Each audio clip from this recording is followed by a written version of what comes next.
Sa nakaraang kwento natin ay may sasabihin ng ating bida kay Sang-ho, at sa pagpapatuloy, tinanong niya si An Sang-ho na kung meron bang puwang ang kaluluwa base sa ranggo ng ideya. Nagtaka naman si Sang-ho sa tanong ni Jin-sung. Dagdag pa ni Jin-sung na ang ideya ay isang basehan ng ranggo sa sanlibutan, at ang kapangyarihan ay binabase sa ranggo.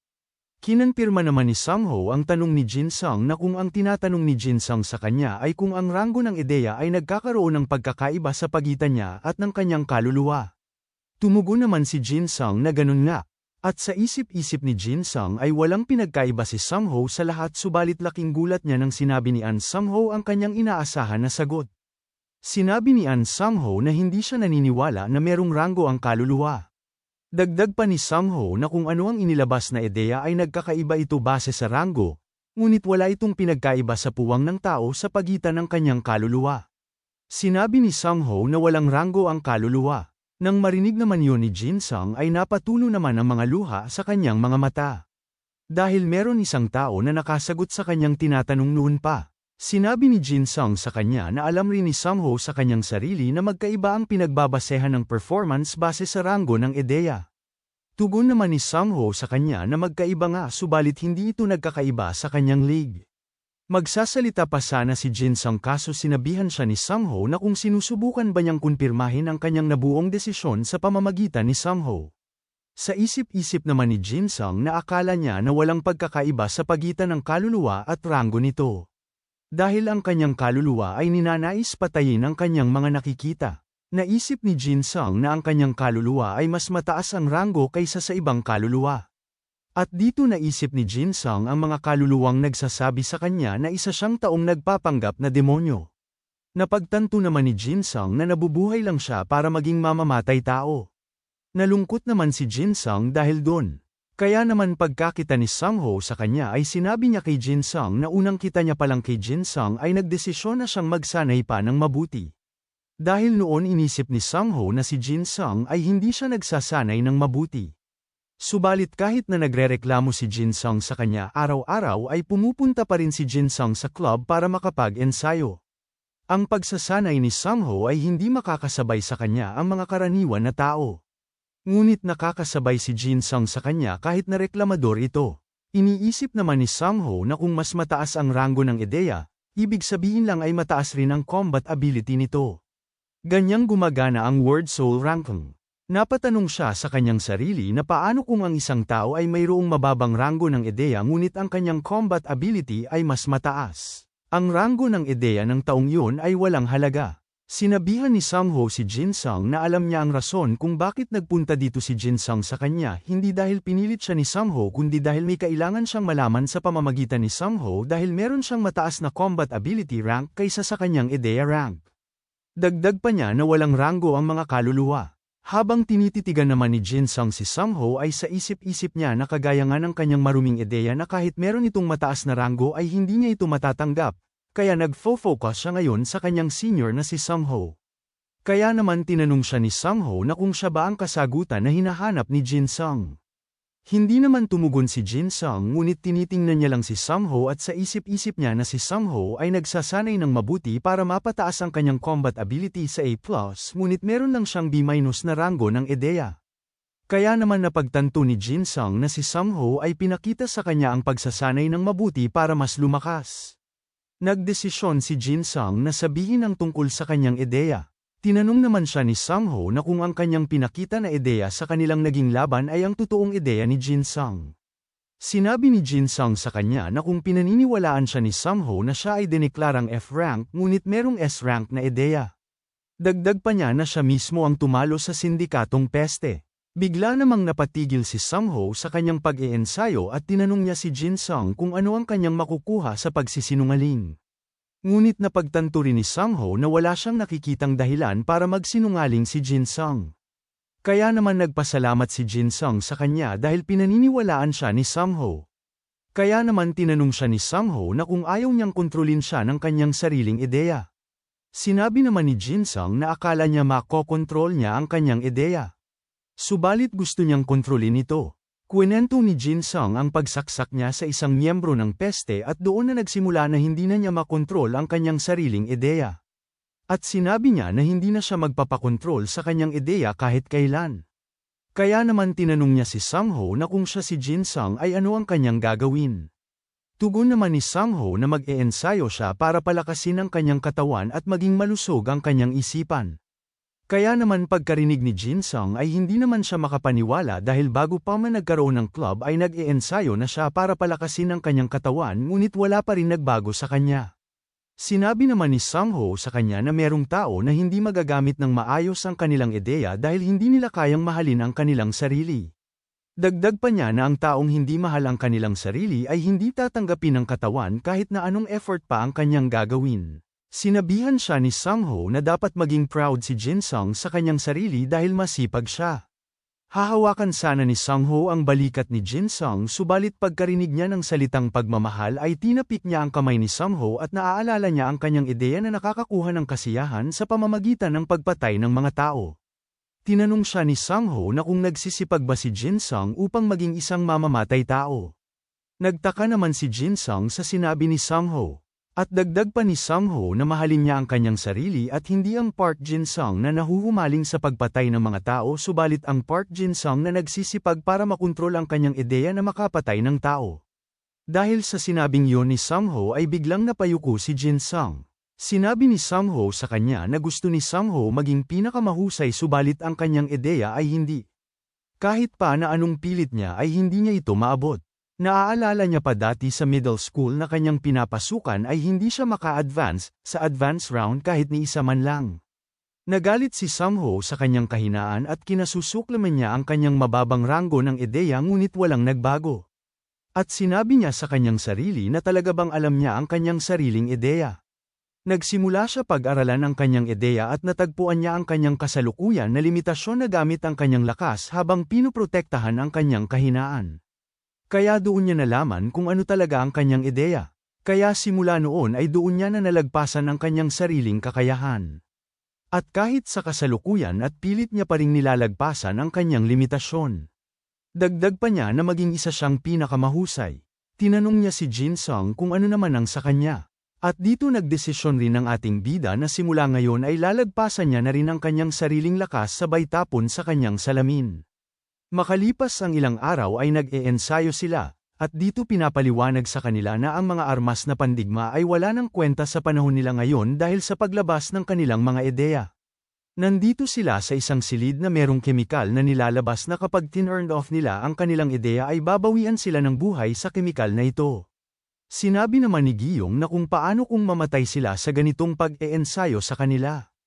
Paulit-ulit niyang hinahampas ang pinto ng silid na ito dahil gusto na niyang lumabas dahil hindi na niya kayang manatili pa sa loob ng silid na ito. Sinabi ng isang guro sa 10th Platoon Leader na si Yang Ho, na ang gas na ito ay masyadong makapal para sa mga estudyante. Wala naman naging tugon ng guro dito sa halip ay sinabi niya na kung sino man ang makakakanta ng national anthem nila ng tapos ay bibigyan niya ito ng extra na puntos. Habang ang mga estudyante naman ay parang naghihingalo na at meron pang pilit binubuksan ang pinto. Maya-maya pa ay kinanta ni Jin-sung ang kanilang anthem at tinapos ito. Pagtapos nun ay bumukas ang pinto at hindi naman makapaniwala ang ibang estudyante dahil sa kapal ng gas na lumalabas sa pinto. At papalabas na ang third squad. Lumabas naman sila, parang wala lang ito kay Jin-sung habang ang kanyang kasamahan ay inalalayan na ng kanilang mga guro. Sinabi ni Jin-sung sa chemistry teacher nila na ang kanyang mga superior ay nahimatay dahil sa gas at si Jin-sung na ang mag-uulat bilang representative ng kanilang squad. Umaatres naman ang guro dahil meron pang usok-usok sa damit ni Jin-sung. Inumpisahan ng mag-ulat ni Jin-sung na sila ang third squad 11 silang lahat. Ang 10 ay nawala ng malay habang sinasagawa ang pagsasanay sa gas chamber at si Jin-sung lang ang natitira. Makalipas ang ilang araw ay meron na naman silang training na tinatawag na Basic Cadet Surveillance Capabilities. Ibig sabihin ay sinusuri ang kanilang kakayahan sa pagtukoy ng lokasyon ng mga kalaban. At dito nangunguna ang ating bida sa pagsasanay na ito.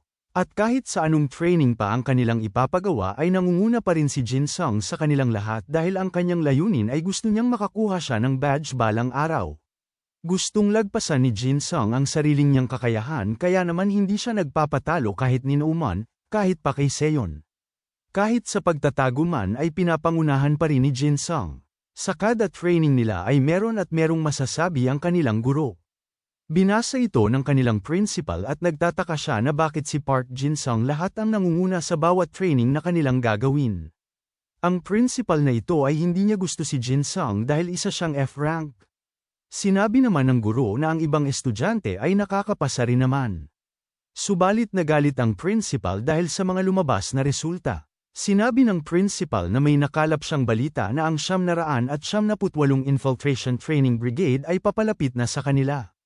Nagulat naman ang gurong si Yang Ho dahil sa balitang ito. Dagdag pa ng principal na parang hindi nila gusto na nakakakuha ang Heian-hai ng suporta mula sa kanilang bansa. At sa puntong ito ay halata na ang eskwelahan nila ay magiging kahihiyan. Tinignan niya ang kalendaryo at sinabi niya na ang mga third year ay okay naman at wala naman silang magagawa sa mga first year. Subalit ang malaki nilang problema ay ang mga second year. Kaya naman nagdesisyon ng principal na mas paigihin pa ang kanilang training. Tinanong naman siya ng guro na kung anong training ang tinutukoy ng principal. Sagot naman ng principal na ang kanilang training ay tinatawag na short-term combat strength training. Makalipas ang ilang araw ay makikita natin ang mga estudyante na hirap sa pagbubuhat ng isang kahon. Habang si Jin-sung naman ay tinanong siya ni Seon kung bakit 2 kahon ang kanyang binubuhat. Tugon naman ni Jin-sung na dahil mag-e-ensayo lang rin naman sila ay mas mabuti pang e-ensayo niya na rin ang kanyang mga muscles. Nagtaka si Seon sa kanya dahil nag-training rin naman si Jin-sung habang nagtatanghalian sila. Sinabi naman ni Jin-sung na ganun talaga. At lumakad na sila at tinawag ni Seon si Jin-sung na Mr. Excessive. Tinanong naman siya ni Jin-sung na ang kanyang palayaw noon ay training ngunit ngayon ay Mr. Excessive na. Nahihirapan naman ang kanilang mga kaklase sa pagbubuhat ng isang kahon ngunit nagtaka ang may pulang buhok bakit 2 ang buhat ni Jin-sung. Sinabi naman ni Jin-sung sa kay Seon na tinititigan si Seon ng mga kaklase nila. Tugon naman ni Seon na ganyan na talaga ang kanyang araw-araw na pamumuhay. Lumingon si Jin-sung sa mga estudyante at sinabi niya kay Seon na mas nakatuon ang kanilang pansin kay Seon kaysa dati. Sagot naman ni Seon na sa ngayon ay hindi sila nakatitig kay Seon ngunit kay Jin-sung. Nagtaka naman si Jin-sung at tinanong niya na kung bakit siya, dagdag pa niya na dahil ba sobrang pogi niya. Narinig naman yun ni Seon at bigla siyang nagulat sa sinabi ni Jin-sung. Sinabi naman ni Seon sa kanya na magpapanggap na lang siyang walang narinig. Tugon naman ni Jin-sung sa kanya na ang sakit naman magsalita ni Seon. Habang tinititigan naman ni Jin-sung ang mga nakatingin sa kanya ay hindi niya napansin na nabangga niya na pala si Giyong. Tiningnan niya ng matalim si Jin-sung at humingi naman ng tawad si Jin-sung sa kanya. Nagpatuloy na lang sa paglalakad si Giyong at sinabi niya kay Jin-sung na tumingin sa kanyang nilalakaran. Nagtaka naman si Jin-sung at sinabi niya na nag-iba ang kanilang squad leader nitong mga nakaraan lang. Tinanong naman siya ni Seon na kung hindi pa rin ba alam ni Jin-sung kung bakit hindi na siya sinasaktan ng mga nambubuli sa kanya nitong mga nakaraan lang. Sagot naman ni Jin-sung sa kanya na dahil ba kasama na niya si Seon. Napabuntong hininga naman si Seon at sinabi niya na dahil nitong nakaraan lang ay nag-iba na si Jin-sung. Pumasok na sila sa isang silid at sinabi ni Seon sa kanya na nakakadismaya si Jin-sung dahil hindi niya alam ang mga nangyayari. Agad niya namang sinundan si Seon at sinabi niya na kung hindi ba naku-curious si Seon. Natigilan naman si Seon at bigla niyang nilapag ang kahon at sinabi niya na hindi naman sa hindi siya curious. Bigla namang nagsalita si Jin-sung na sasabihin niya na lahat kay Seon.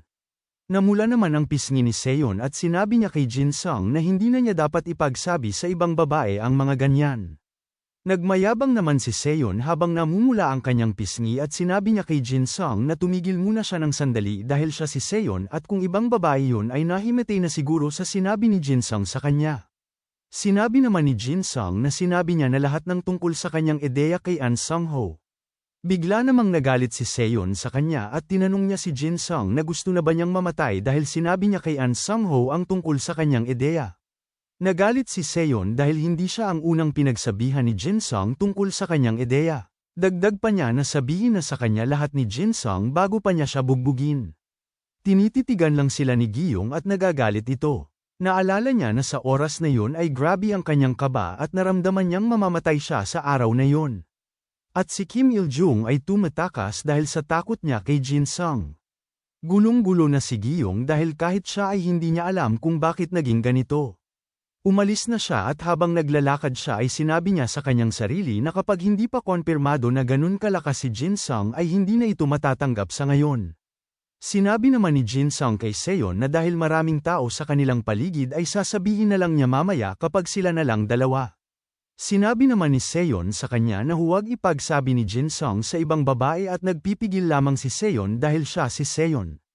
Tinanong naman niya si Seon kung bakit nila hinahakot ang mga kahon na ito. Tugon naman ni Seon sa kanya na hindi ba niya narinig na ang mga kahon na ito ay para sa paghahanda sa kanilang pagsasanay.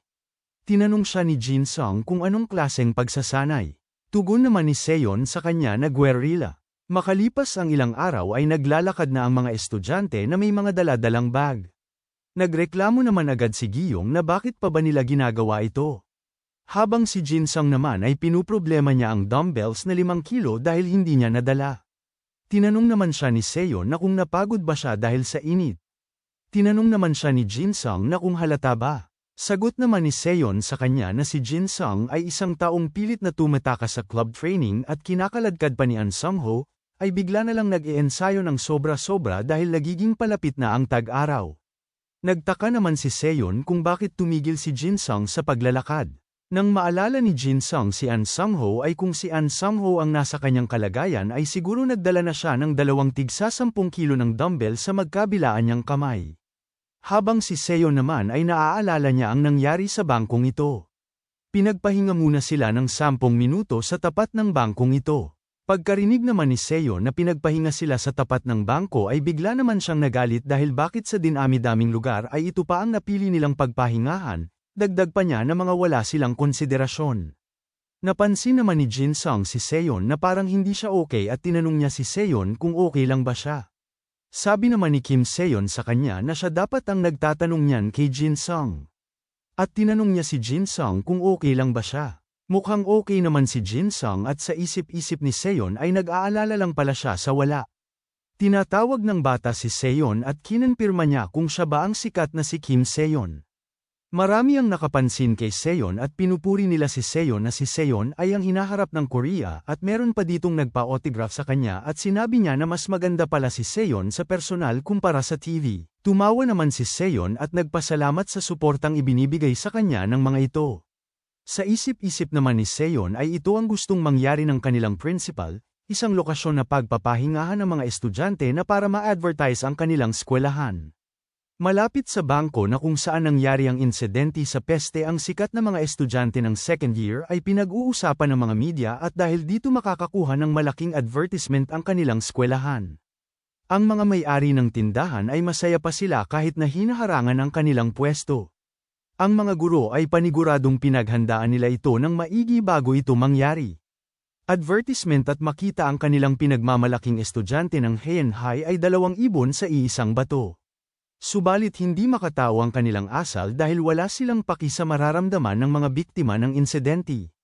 Sinabi naman ng kanilang guro na si Yang Ho na nagpapasalamat sila sa suporta sa kanila subalit kailangan na nila magpatuloy sa kanilang paglalakad. Tinanong ni Jin Sung si Seon kung okay lang ba siya dahil hindi siya nakapagpahinga ng maayos dahil in-interview siya ng mga media. Tugon naman ni Seon na huwag siyang kausapin dahil sumasakit ang kanyang leeg. Bago sila magpatuloy sa paglalakad ay tiningnan muna ni Jin Sung ang bangko at sa isip-isip niya na nagsisinungaling siya kung sinabi niya na hindi siya nakakaramdam ng kahit ano. Subalit simula noon ay nadesisyon si Jin Sung na mas hihigitan pa niya ang kanyang kaluluwa. At pinangako niya sa kanyang sarili na magbabago siya. Sa kabilang eksena naman ay may kinakausap ang principal sa kanyang cellphone at sinabi niya na nasusunod ang kanyang gusto ayon sa plano. Sinabi pa niya na nadagdagan ng 5 kilometro ang lalakarin ng mga estudyante. At dito naghahanda na siyang umalis at habang papaalis siya ay sinabi niya na siya mismo ang magsasabi ng pampatibay loob na salita sa mga estudyante habang pagod na pagod ang mga estudyante dahil sa layo ng kanilang linakad. Dagdag pa niya na ito ang papel ng battalion commander. At sinabi pa niya na hindi magpa-function ang kanilang eskwelahan kung wala siya sabay baba ng tawag at hinarorit niya ang kanyang sasakyan. Pinatigil naman ng kanilang guro ang mga estudyante at sinabi niya na dahil matarik ang susunod nilang dadaanan ay magpahinga muna sila ng medyo matagal dito sa kanilang tinigilan. Linapag naman agad ni Seon ang kanyang bag at tinawag niya si Jin Sung na Mr. Excessive. Nagreklamo naman si Jin Sung dahil sa tawag ni Seon sa kanya at sinabihan niya si Seon na iba na lang ang itawag niya sa kanya dahil meron namang iba na mas maganda kumpara sa Mr. Excessive.